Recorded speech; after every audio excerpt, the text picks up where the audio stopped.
This is ABS, our nation's station.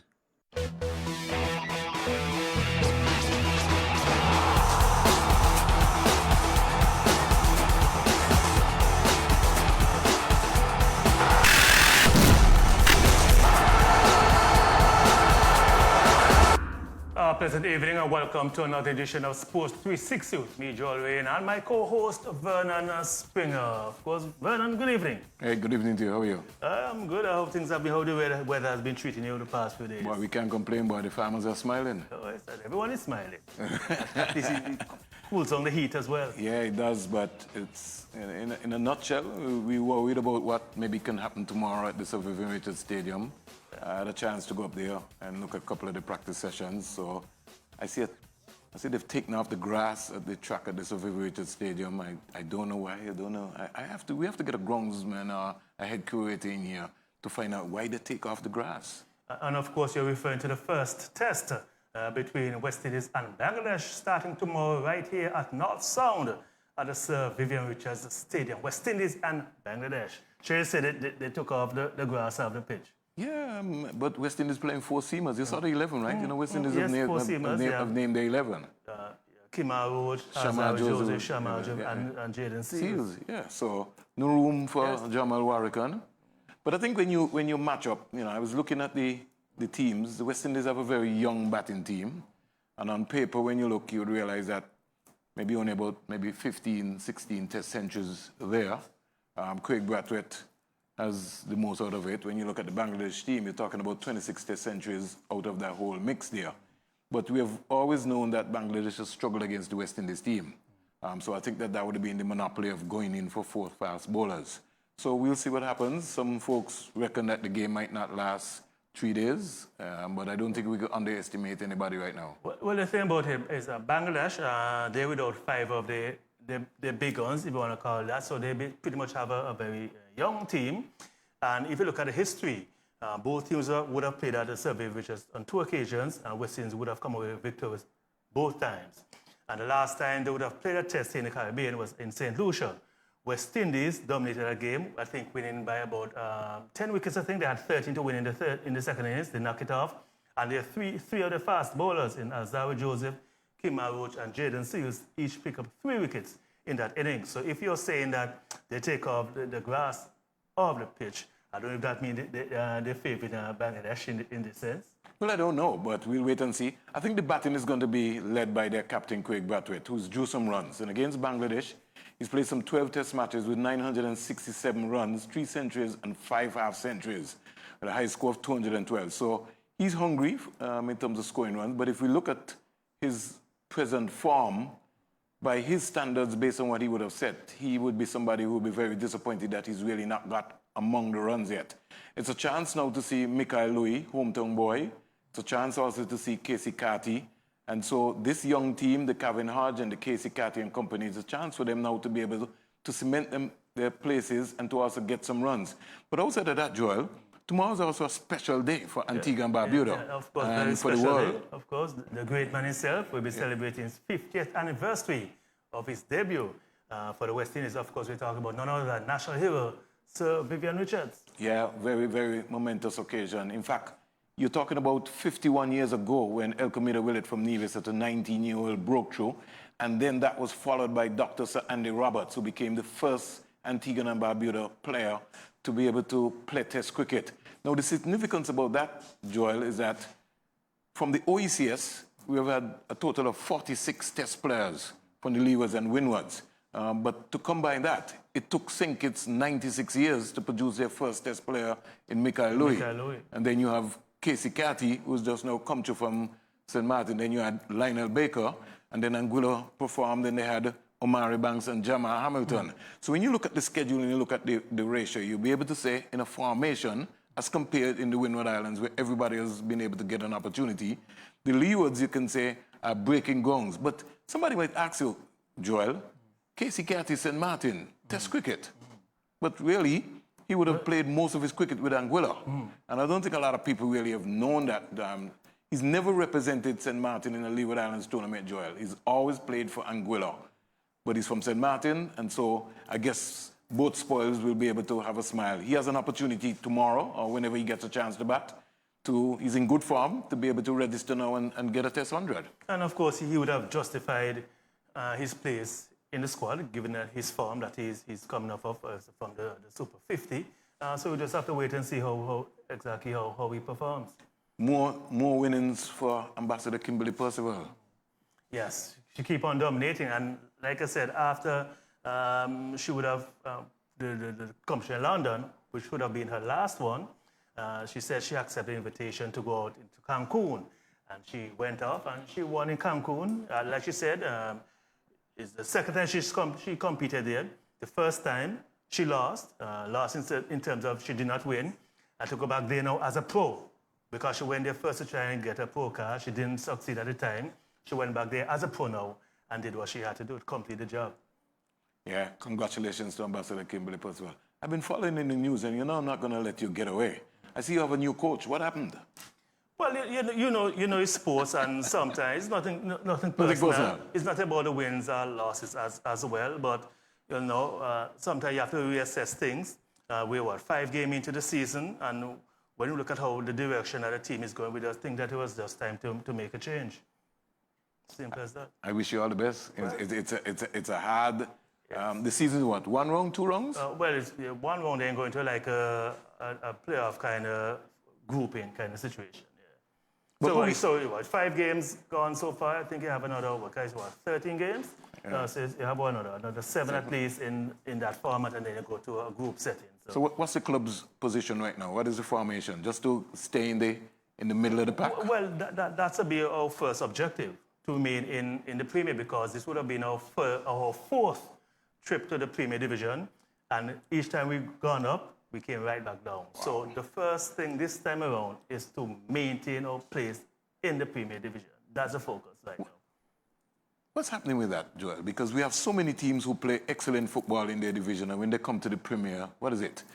And I know somebody the ball is round, so, but what is the challenge? The reality of the situation is that there's a wide gap between the First Division and the Premier Division, a very wide gap. And sometimes you go up to the Premier Division, and perhaps you need to realize that, look, the players that perhaps would have got you there might not necessarily mean that they have the skill sets or the know-how to keep it there in the Premier. That sometimes is one of perhaps the major problems. Right? But like I said, it's a total different ballgame in the Premier Division. It's a harder competition. For example, when you look at our first game, there's simple mistakes that we're making. We got away with them last year. Yeah. But in Premier Division, this guy expects us to pounce on these balls and convert them into goals. Well, at the national level, Antigua were able to eke out a draw against Commonwealth of Dominica. I think that, to me, that is a disappointment. Very disappointing in my behalf. That Antigua, we only scored 2 goals in the entire competition. Yeah. And placing last in the group, were able to get a point, yes. But it works in Dominica's favor, because all Dominica needed was a draw to stay in League B. We, in a sense, you can say we are regressing, because now we gone backwards.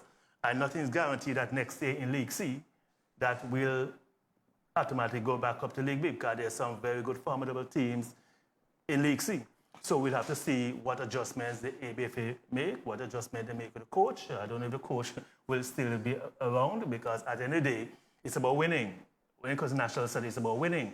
So if the coach take it from B to C, it simply means maybe there's also time for change in terms of the head coaching for the Bender boys. Well, St. Kitts and Nevis started well at home, 2-1 over Cuba. But by the time they got to Cuba, they got a thrashing. So I don't know if they ran into a hurricane Cuba.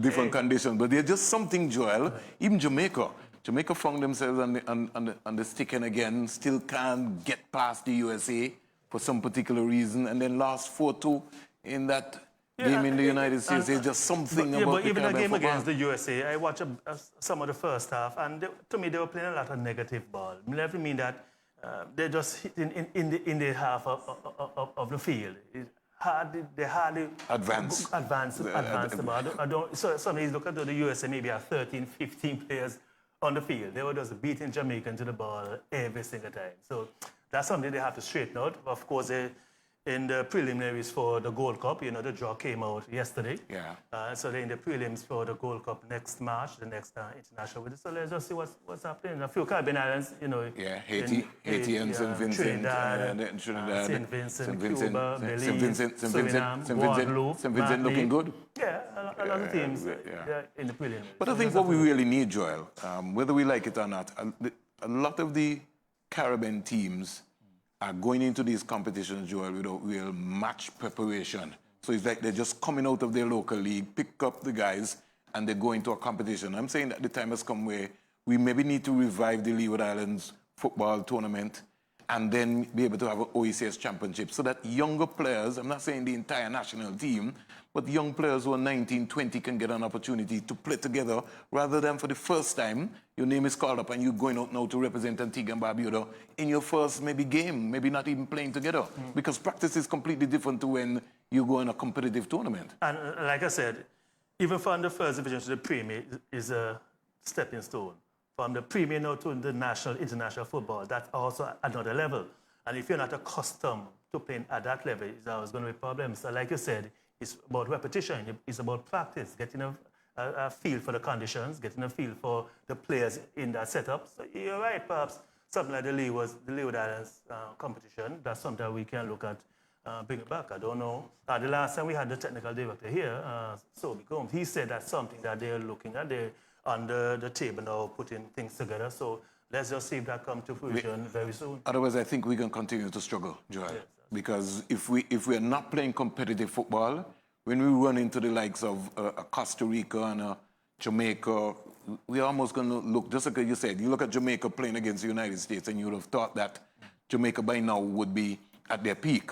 But they just look ordinary in terms of the concept. Now, that has to also do with the coaching, because the coaching styles and they have different formations, rather than allowing the Jamaican footballers to express themselves to be able to go forward. But, hey, we'll wait and see. We just want to remind the folks, remember, tomorrow at the Sir Vivian Richards Stadium, 10 a.m., go get your tickets, support the West Indies, support Alzari Joseph, he's a hometown boy. Michael Louis, Casey Catty, the entire team. Just go and rally with the West Indies team. You don't have anything to do? Just go up to the Sir Vivian Richards Stadium and really rally with the West Indies team. We really need that support. And of course, Vernon, tonight we'll be talking some football. In the house, we have the Generation Next Football Club. We have the president, Enrique Santos, and also the director and also on the 15 coach, former national player, George Sowa, Dublin. We're going to take a short break, and when we return, we'll be talking some football. It's not easy getting rid of these types of greases every day. It's hard work. But if you really think about it, it's not really us doing the cleaning. At Total Import Supplies, we believe it's all about the product. Our extensive new line of ChemClean products are extremely concentrated, eco-friendly, effective, and guaranteed to make your life a whole lot easier. Whether you're cleaning at home, the office, or at industrial-type spaces, when it comes to food-based solvents, sanitizers, cleaners, floor care, commercial machines, and dispensers for laundry care, let the product do most of the work for you. Introducing the best brands in the cleaning business from ChemClean Limited, available only from Total Import Supplies. Good evening, my friends. Hello, friends. Good evening, my friends. Welcome to Cooking Magic. Onion, sweet pepper, green pepper. We cooking magic. And you know, my mushrooms. We cooking magic. We cooking magic, yeah. Chicken tastes good. Cooking Magic, Fridays, 6:30 p.m. Brought to you by Epicurean Fine Foods and Pharmacy. It's beginning to look a lot like Christmas. And to celebrate, the Antigua Barbuda Today team presents 25 Days of Christmas Giveaway Bonanza. That's right. Every day we will select one person to win big. So how do you win? Watch Antigua Barbuda Today, weekdays 6 a.m. to 9 a.m. and look out for our Soca Santa Christmas alert and just call in. It's that easy. Merry Christmas from all of us to all of you. Everywhere you turn. ABS TV 25 Days of Christmas Bonanza starts in December. Lion Paw and Stonewall Promotion presents Antigua World War. Continents versus Island Confrontation. Representing Italy, Northern Lights. Representing USA, King Shine. Representing Jamaica, Interceptor. Representing Trinidad, Taurus Movement. Representing Antigua, Unruly Sounds. And the defending champions, King Warrior. It's going down in Antigua, Saturday, November 30th. ARG parking lot of the Mud. Gates open 10 p.m. Clash starts 12 midnight. Admission $80 on the ticketing app or pay more on the gate. Antigua World War. Somebody got dead or up. Welcome back and thank you for staying with us. You're locked into Sports 360 right on ABS Television on all our platforms. Now join us. Talk some football. We have Generation Next Football Club in the house. President Ricky Santos, also the director of the club, George Sowa Dublin, and he's also the under-15 coach. Of course, you know George Sowa Dublin from his days at Green Bay Hoppers and also with the national setup, the Benner Boys. So, of course, we're going to start there with the Benner Boys. Give it a fact that the Benner Boys, they're just coming off of not a very good showing in the CONCACAF Nations League, where they ended.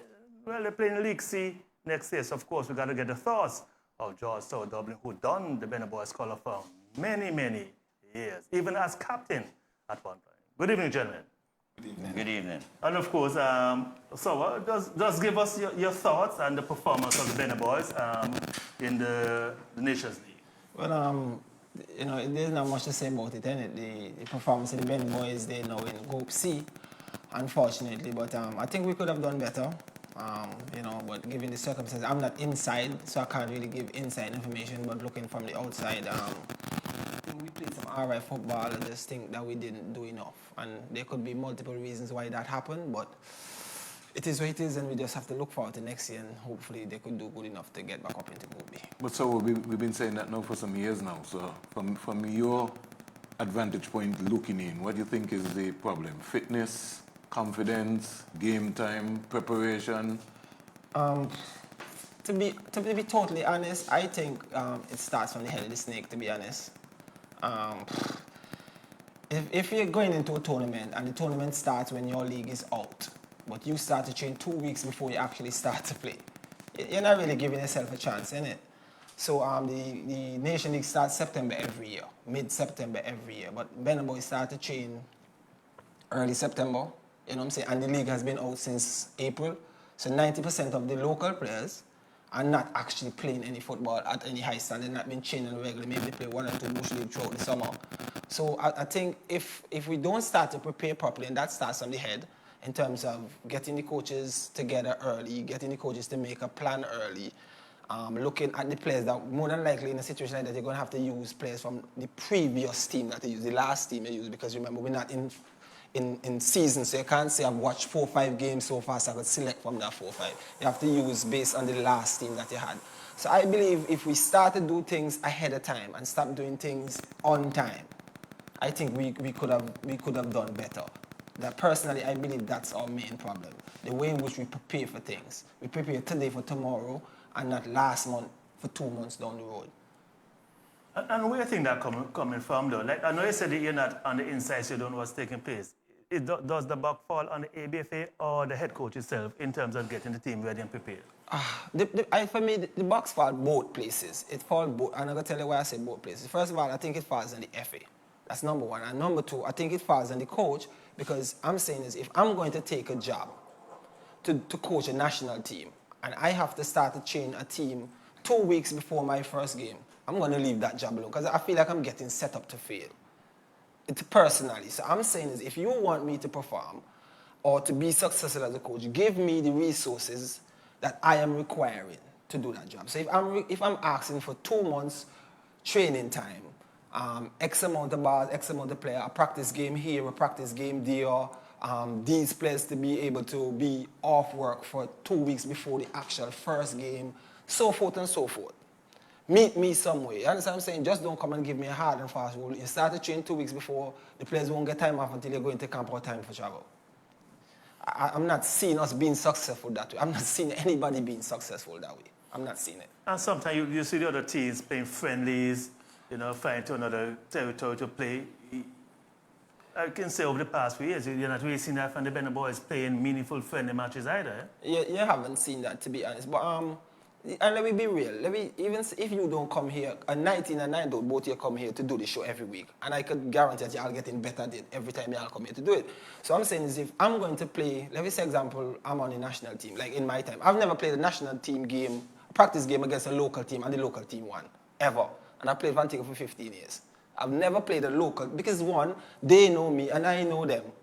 So in order to test where we are and where you want to go, because the team you're going to go and play against, you're going to very rarely know any of the players. How can I adjust against a player that I'm seeing today for the first? That's where you need to be. And if you don't play that kind of practice game by going and play against teams that you have never played against before, that you don't know no players, then when game they come, how are you going to adjust if you say, oh, that winger look fat, but when you realize he has a really good touch, he could really pass the ball, everything is... How are you going to adjust if you've never been in that situation? So I think if we don't start to prepare early, if we don't get friendly games and a chance to... Because we say, oh, the local players need to play. Our local players played 14 games in the Premier League against, let me say, worst case scenario, 4 good teams in the 14 teams that are in the Premier League. 4 good out of 14. How is that player going to be able to match up against a player who is a team? Let me say, for example, we played Bermuda the other day. Bermuda have about 3 or 4 players playing in the MLS. We have a couple of players playing in the USL. You understand what I'm saying? They have maybe 1 or 2 players, they maybe come out to England. That's a different class of football compared to what our players are.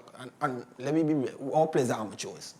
Amateur mind in thought, amateur in the way in which they carry themselves to go and get certain things done. And if that's our mentality, then we can't compete with no professionals. We can't. It's just not going to happen. I'm not living in denial and say it's going to happen. It's not. We have to change the whole structure. You understand what I'm saying? Planning is key. Like, it's not like we get in the schedule Monday and the league start Wednesday. We get in the schedule this year for next year. But we starting to do everything a month before, a week before.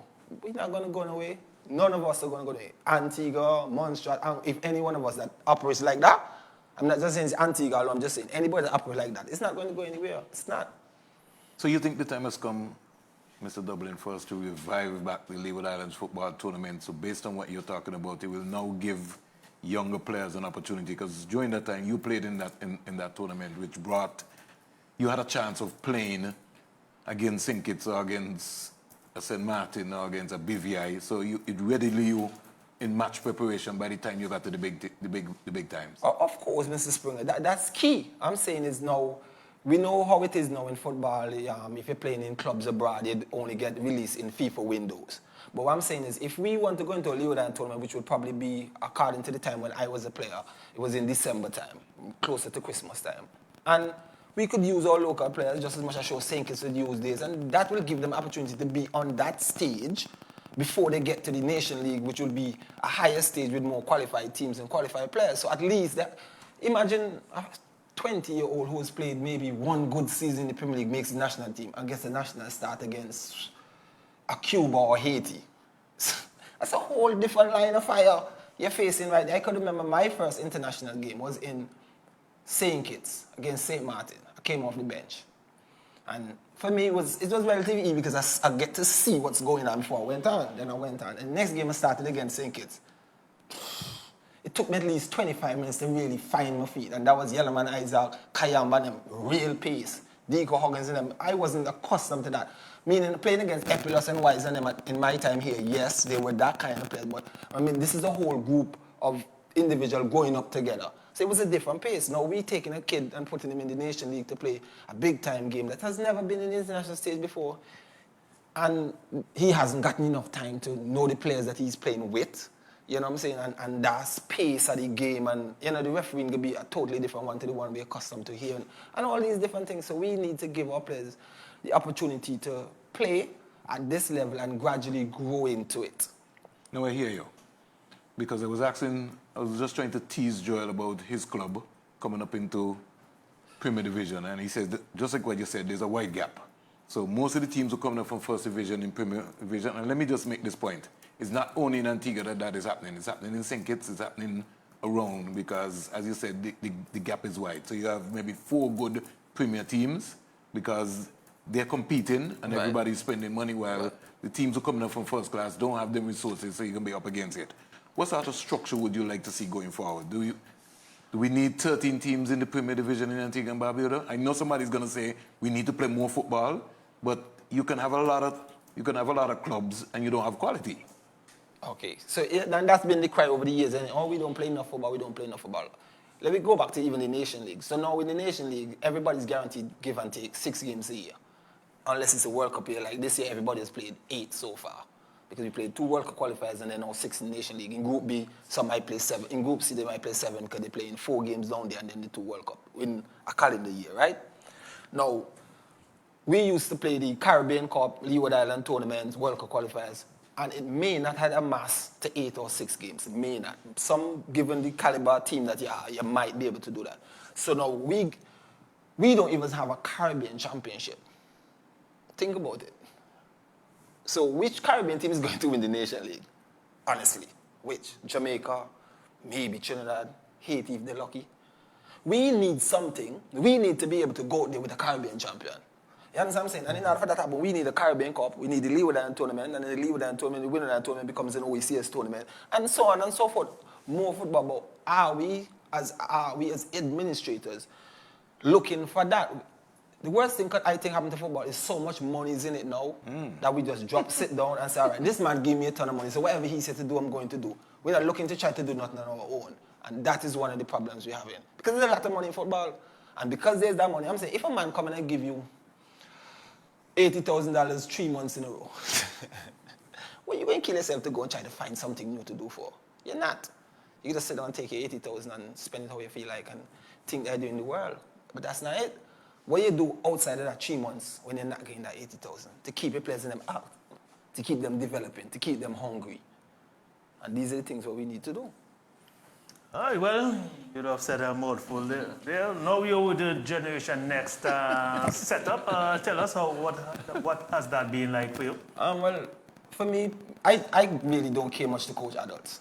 I'm being honest. I do it because I'm with Harpers, and that's my club. Grew up everything in Grievous. I coach at that level. I have to coach at that. But for me, I believe in. I never had much. The coaches in my time growing up as a kid weren't the technical type. You know, everything's about running and fitness back in that day. And then we had Vincent Nabusam who came in and was a little more technical. And then my technical aspect of the game started to develop. I realized controlling the ball better makes the game easier. Seeing a pass earlier, and then Zora and Vanish come through. So for me, I prefer to coach the youngsters. I would prefer to sit back and give them all the basics. You know what I'm saying? Making sure that they could use all the legal parts of the body to control, to pass, to manipulate the ball, all these things. So for me, I just try to carry that to Generation Next, and I carry a passion. I think if you want to do something, you gotta love it. You gotta want to do it. Nobody's supposed to force you to do it. Training is 5, you're there at 4:30. You understand? Oh, you're waiting for mom to pick you up, she's not reaching, you start a car on your phone because you want to be there. When you get there, coach don't have to say to put on your boots. Your boots don't answer, so coach blow whistle, you're on the pitch or you're out there waiting for coach to blaze whistle. These are the things what I try to bring to the players that I coach.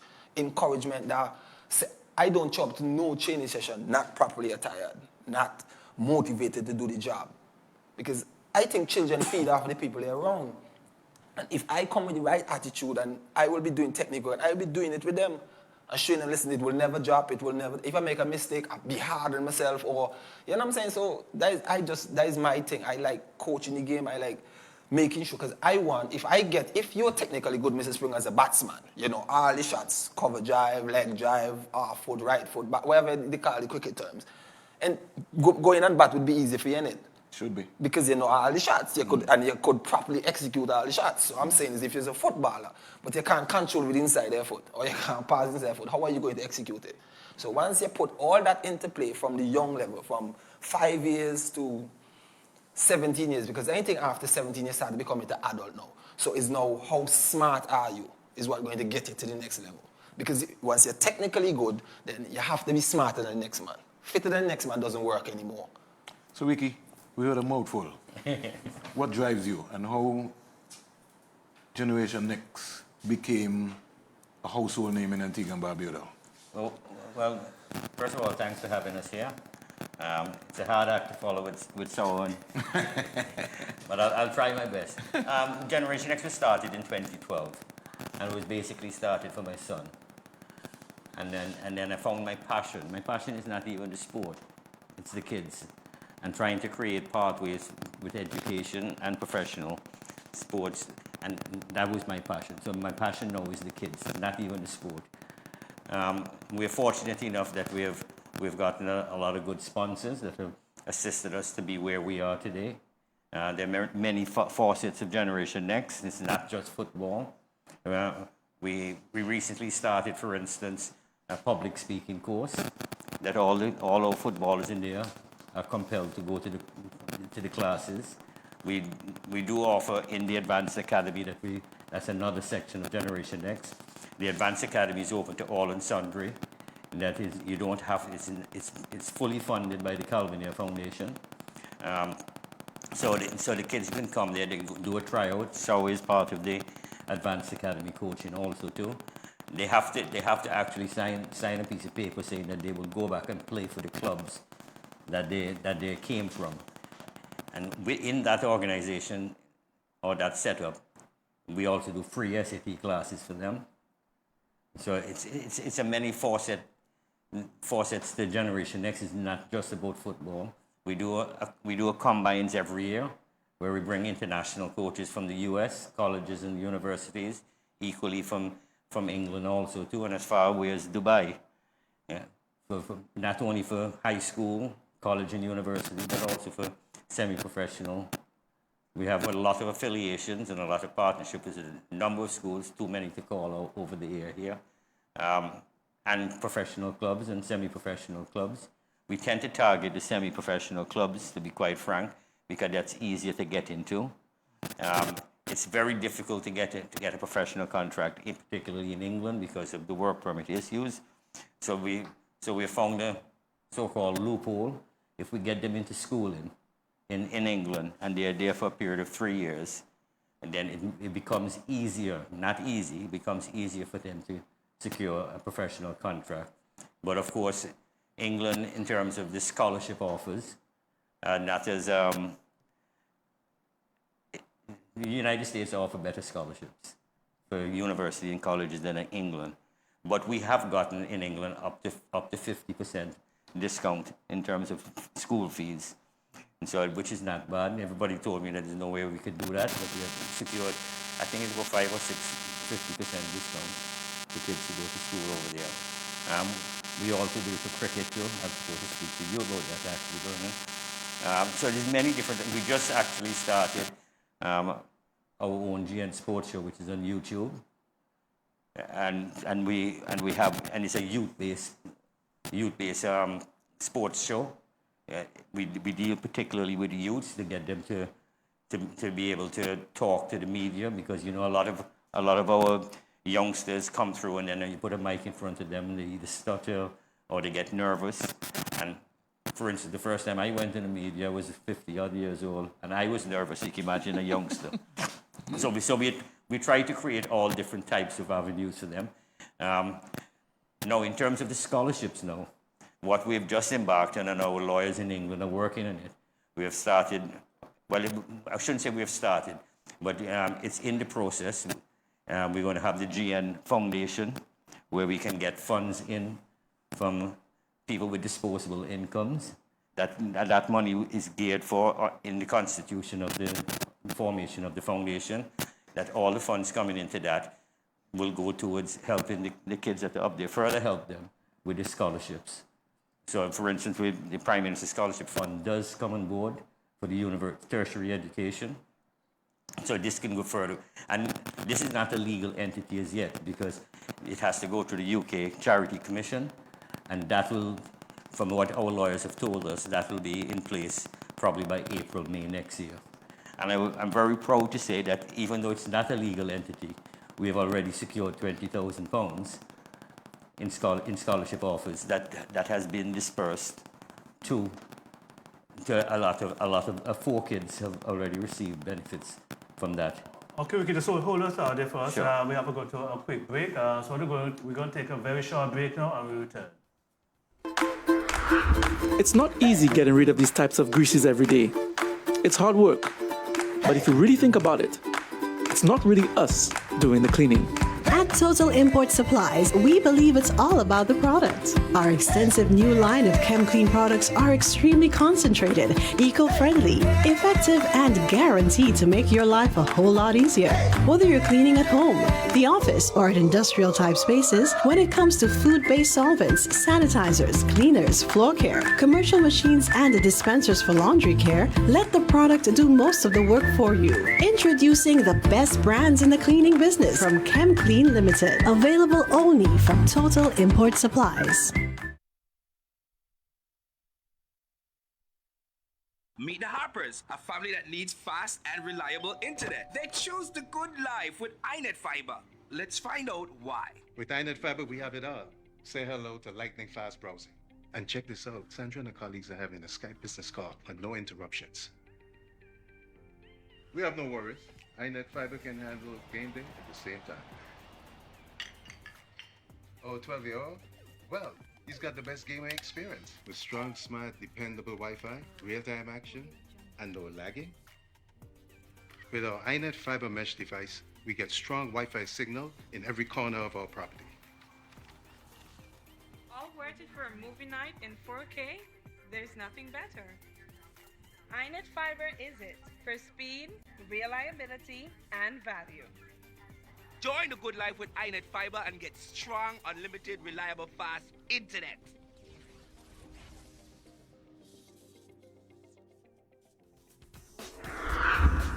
Thank you and welcome back, and thank you for staying with us. Of course, Vicky, you can continue what you were saying. Well, just before, let me just flip back in, Vic.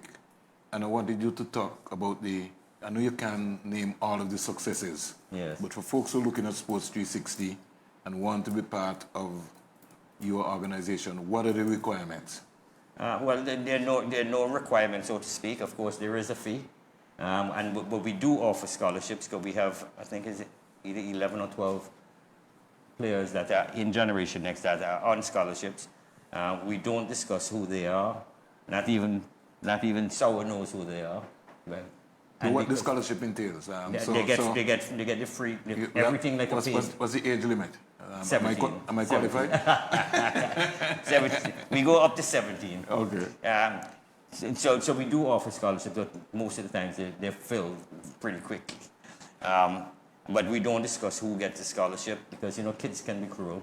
And next thing you know, you see they're on the field and well, my parents paid, your parents didn't pay. So nobody knows except the parents of the child and myself.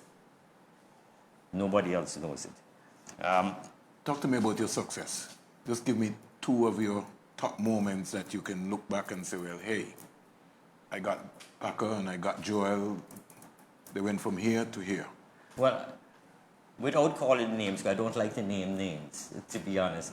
But I can tell, I will call one particular name, Vaughn Jackson Jr. He's on a partial scholarship at Brookhouse College, and he has done tremendously well. We've had, over the years that we've been doing the combines, we've placed, I think it's 27 kids in the US and 18 in the UK. All on partial scholarships with the exception of one. Only one got a full scholarship. And to be quite frank, I didn't even know.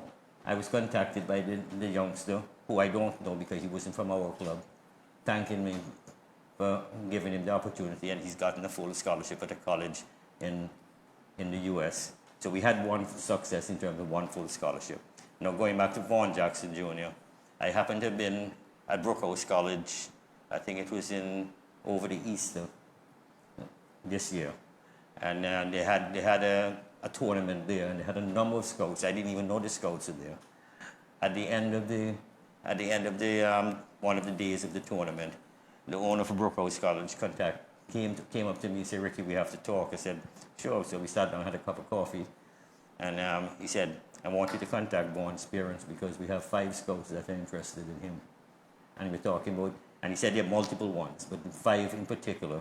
You had Man United, you had Chelsea, Liverpool, Ipswich Town, and then he had a number of them from Scotland also too.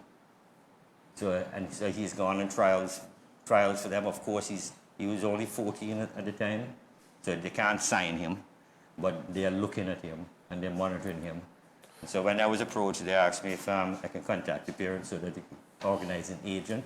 I said, I'm not going to lose this opportunity. I'm giving you permission. I said, I'm sure the parents will agree with me, but when I go back, I will speak to the parents. And of course, I don't know what has transpired since then, because I haven't asked his mother or father, but I'm pretty certain the agents and the parents are in contact with one another. So that's one particular success story. We have a lot of hope for him. All right. So Dublin tonight explained his heart out in terms of how we're going to address and move forward to help Antigua and Barbuda football and Caribbean football. With this emphasis by your organization concentrating on trying to get young players to go outside. Now, everybody's not going to come back and play for the national team. No. We know that. I'm a coach, so I know that. I know we always tell people, I always tell folks that it's not every player that is going to play for the West Indies team, but you want to make them better human beings. Yes. And I think this is what GNX is executing at this time. What do you want to see happening at the end of all of this? Sowa says that he wants to work with young people, but we're producing young talent, but then when they get to the national team, it's a frustration setup because you have an organized system, and then when you go to the national team, as Sowa was indicating, under 20 tournament coming up and the team starts to train maybe a week and a half before. They tell me, look, something ain't work out right, and guys decide they ain't going back. There's no love to play for the national team. In your role as an administrator, because you live in Antigua and Barbuda, what would you like to see happening for football in Antigua and Barbuda going forward? Okay, just before I answer that, I'd just like to add one other feature of Generation X. We started a youth football league in 2014, and to date it's still been continued. It's called the Gomez Netherlands Insurance Youth Football League, and it's run as a full league from under 7s through to under 17s. So we have 6 divisions that continue. Now, just to answer your question, and it's starting back on the next season is starting on the 6th of February. Yeah. And normally we have between 45 and 50 teams, not clubs, teams participating in it. Now, just going back to, and I could just allude to something that Sowa and I have discussed a few times, including this evening, just before we came on the show. What I would really like to see is a professional league set up in the Leeward Islands, and then we can expand it outside. I've had the resources from some people with funding from overseas in the United Kingdom. So what's stopping you? I'm coming to that just so we've had the funding and we had everything in place. Now, I believe that if you don't have a professional league, it's difficult for our youngsters to progress because it's hard for somebody to go to work 8 to 5 and then come in the evening and have to train. Now, if you have a professional league, that will be their job. Their job is to go and train and play football. And all our islands, not only Antigua, St. Kitts, Nevis, Anguilla, the Leeward Islands, on a whole, if all of them can participate, I know it's going to get a lot of pushback whereby the Premier League teams, because it's going to be a cost factor, and we're going to have to try and get sponsorship and so forth for the teams. And we are hoping to start with maybe 8 teams, offer it to the clubs first that are here to buy into the process that we think is a good idea. Let's go forward.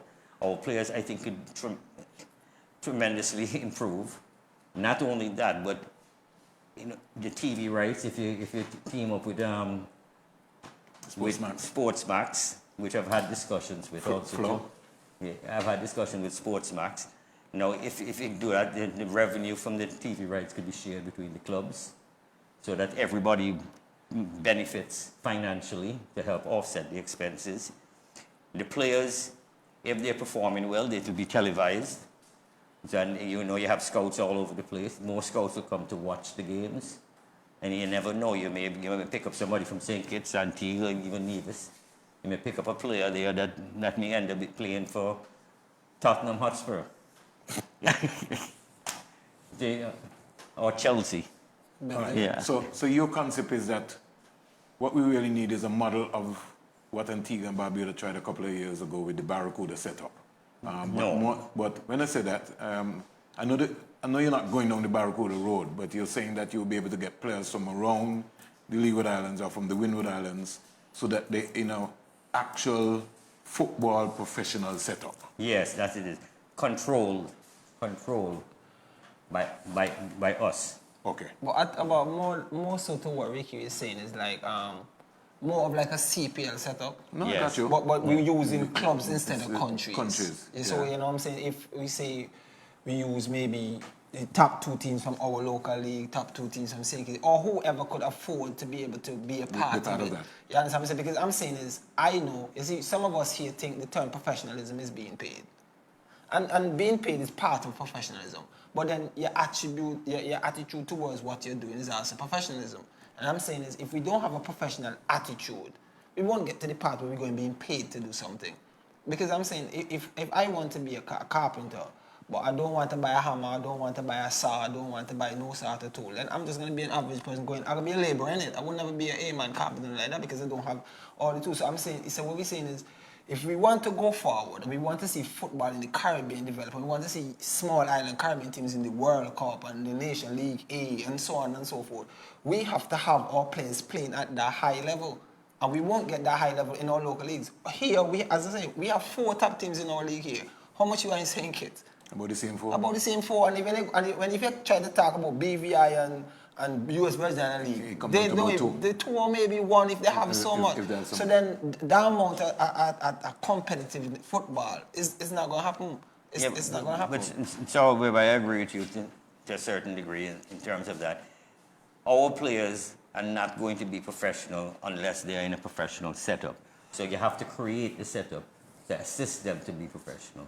Because as I alluded to earlier, you can't expect somebody going to work 8 to 5 and then perform at their best in the training afterwards and then going into game. And even doing like what you said, 2 weeks before a tournament, having them training.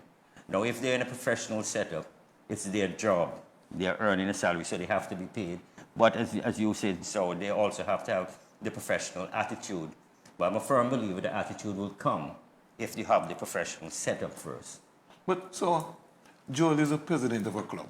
Let's realistically look. And you made a point tonight, because Joel was making the point even before you came on, concerning his team and coming up from First Division to the Premier Division.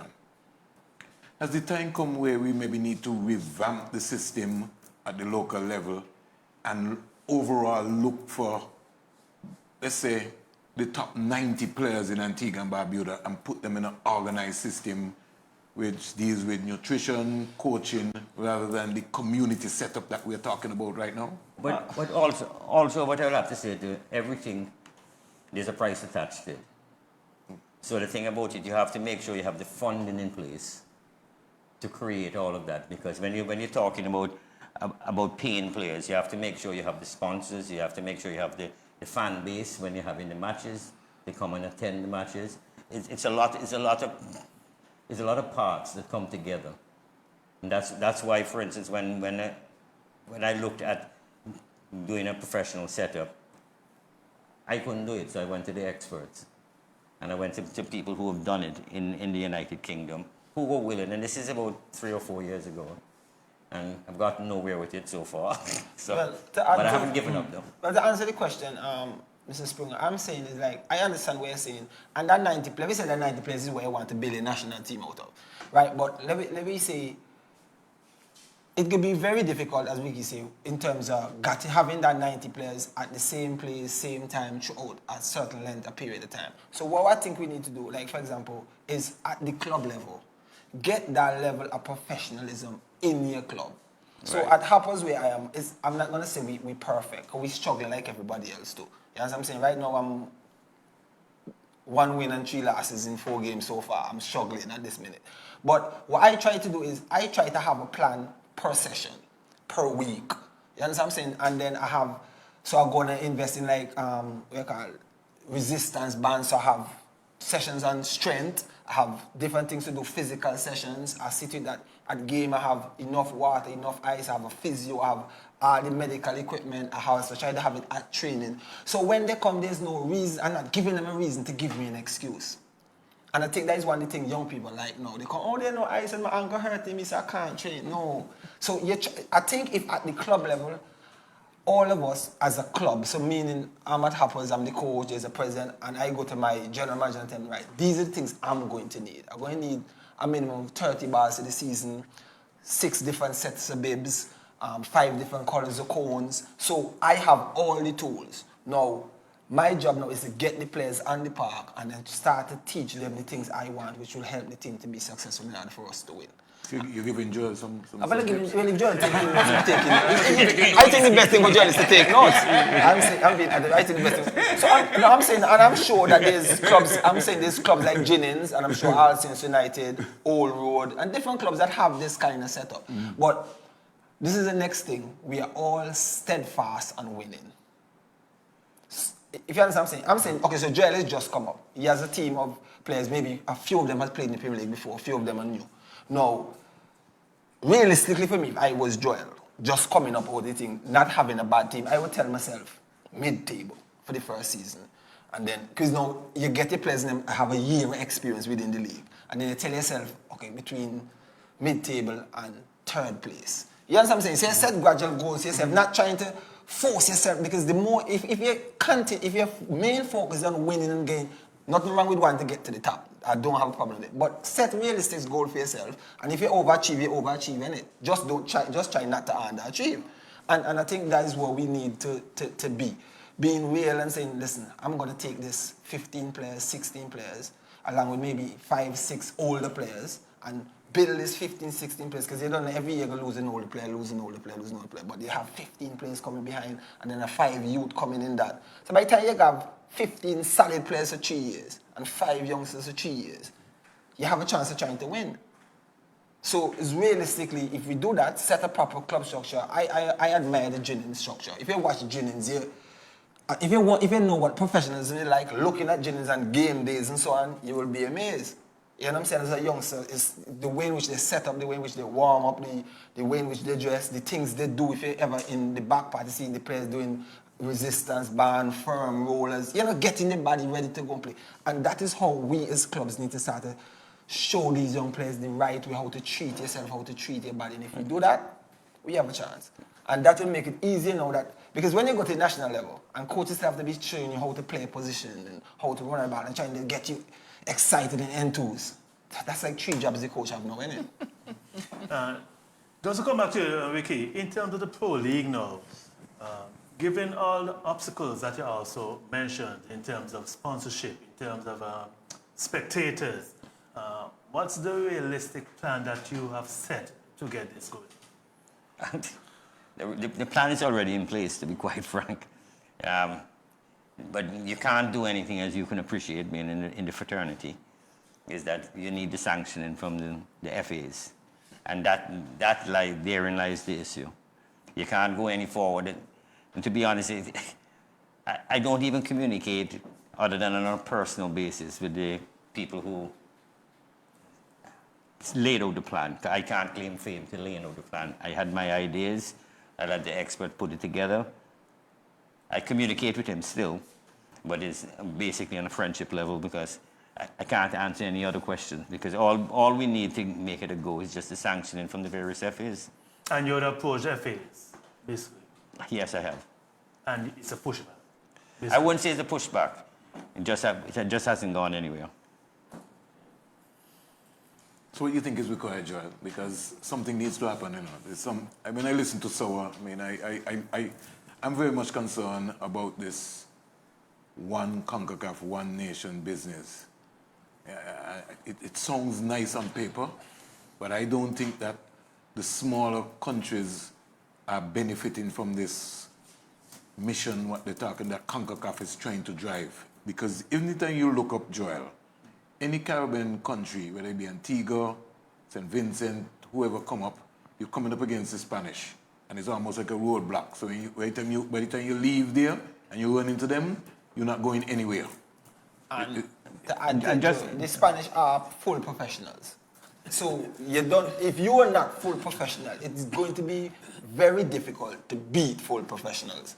You understand what I'm saying? So like even with Antigua, because Antigua group this Nation League was Bermuda, Santo Domingo, Antigua, Dominica. Montserrat group was El Salvador, St. Vincent, Montserrat, and Bonnier. That was the four in that group, right? So Montserrat dropped out too. So Montserrat gone into Group C also, right? But when we get to El Salvador, we lost El Salvador 4-1 because I work with Montserrat part time. So we lost 4-1 in the first round and we lost 1-0 the last time we played them. This last window here in October in Bonnier. But the level of play, right? I sit down there watching the level of play. And Montserrat has a good bit of professionals because the whole Montserrat team comes from England. Everybody comes from England. But you just couldn't get near the El Salvadorans because they're so gelled together, they play so much together, and the whole country plays the same style of football. So it's important that you made a point, Joel, because I'm glad that Sowa went there. Remember a couple of years ago, Montserrat was making some moves, right? And you realize that every time Montserrat come out, because of what he was talking about with the players coming from England, they would always place El Salvador in the Montserrat group. In the Montserrat group. I just distinctly saw that for about 2-3. Every time I see the thing come out, it was like El Salvador. And I was like, what's happening here? Montserrat have never been in a group without the Spanish team. Right now, Montserrat in the World Cup qualifiers, and Montserrat has Panama and Nicaragua. And no chance. Just to go back to you, Joel, in terms of pushbacks, I wouldn't say it's a pushback. Like I had a discussion with the General Secretary for CFU. And then, I presented him with the idea also too. And he said, well, CONCACAF is looking at co-opting the professional leagues in Trinidad, Haiti, and Jamaica. And they were going to co-opt it and have one Caribbean professional league, which I think is a good idea. But I said, well, if you co-opting those leagues and putting it together, what happened to the other islands in between? The Leeward, Windwards, Barbados. We're going to be left out in the cold. He said, no, we're going to make a provision where they're going to have to, those teams that are in those leagues are going to have X amount of players from the smaller territories. I said, yeah, but if I'm an owner for a Premier League club in Jamaica, and you tell me I have to have 3 Antiguans in the side, no problem. I'll hire 3 Antiguans to be on the side, but they'll be on the bench because I'm going to promote my own players first. So I said, if you're going to co-opt it, and this is what I was trying to speak with our local FA. If we're going to co-opt it, let's start our own and let them co-opt it too, so that our players can benefit. You follow what I'm saying? My guys. Well, you see, the funny thing about that is that when you look at the CONCACAF setup, the smaller islands make up the majority of CONCACAF. Yes. Yet we seem not to be able to get someone because they've around the table. Because they've divided us, Joel. Yes, why would you say that? We divide ourselves? No, but hold on, Sowa. We divide ourselves. Yes, Sowa. To a certain context, they have vowed that the last person who was in charge of football was Austin Jack Warner. And they've designed that in such a way to make sure that a Joel Rain don't get into that room again to be able to move Caribbean football forward. That's fact. Whether we like it or not, that's what it is. But let me ask you that's what it is. Okay, after Jack, there was a Caribbean person, the guy from Cayman Island. Cayman Island, Jeff Webb. Yeah, Jeff Webb. And the same way they attacked Jack, or got Jack, is the same way they got him. And so the same way they did Banks. So at the end of the day, the same way they disqualified Banks. I'm not saying that the proof they have on Jack is facts, or the proof they have on Webb is facts, or what they have on Banks is facts. But all of us are getting caught the same way. So at the end of the day, how are we going to trust ourselves if all of us getting put out from the exact same reason the last man get put out? But it comes out to what you were talking about earlier tonight. You made a point. We have 32 votes. Right. The Caribbean Football Union. Right. They know that. Right. And they have decided now that everything has to come under CONCACAF. Right. So regardless of whatever, if Joel become president tomorrow and decide, boy, I'm not supporting Sowa. Right. You're gonna get. There's gonna be pushback because one they're in control and they're gonna tell you, well, hey, you're not gonna get any funding, and you're not gonna get this. They're gonna squeeze you. When they squeeze CFU. They've shut out CFU. So I'm saying it's like we'll just, as you say, the way in which they set up the South American team, the Central American team is more likely to block us from getting to the top. Because if you watch the Nation League too, even in Group A, Guyana coming back down, Grenada coming back down, and somebody is coming back down from Group A. So it's still this Caribbean teams coming back down. You understand what I'm saying? But even so, with the World Cup, the USA, Canada, and who else have qualified? Mexico. Right. You realize just what you talk about, right? There's going to be no Caribbean country. Yeah, just you say, we got to go and fight. And as you said earlier, and we control the majority of the people. And we can't get our own people here. So that's what I'm saying.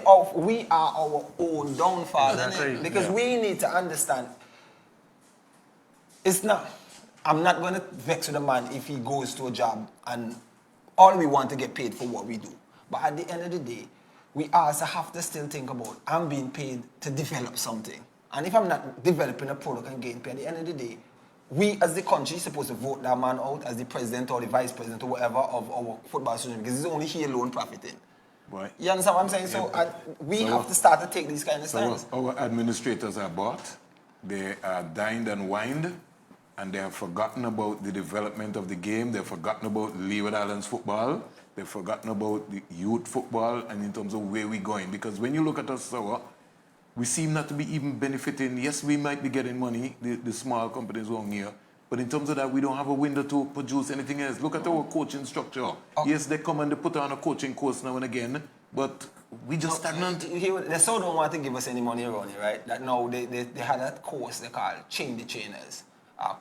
Change the Trainers. So now they educate people within each country so that these people now will be able to give the license, the smaller ones, to people in their country. So like Sobi and Daryl, Michael, and so they are qualified to do coaching courses. So they don't have to bring nobody into the country, they don't have to send a ton load of money into the country to carry on the course and all that and all that and all that. So they're just chucking us down the corner. No, I'm saying is, I'm not saying that a local man cannot give me a license or educate me. I'm not saying that. But what I'm saying is, if your experience and my experience is the same, how much you can help me develop? Exactly. Let me don't be, I not being naive. If your experience, only place you ever coach in your life is here.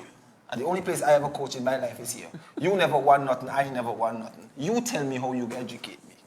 Take it to the next step. On that note, gentlemen, we're out of time. I'm just saying. So I want to thank you, Sowa. Continue doing the good work. For Wiki, of course, the president of Generation X. Thanks for having us.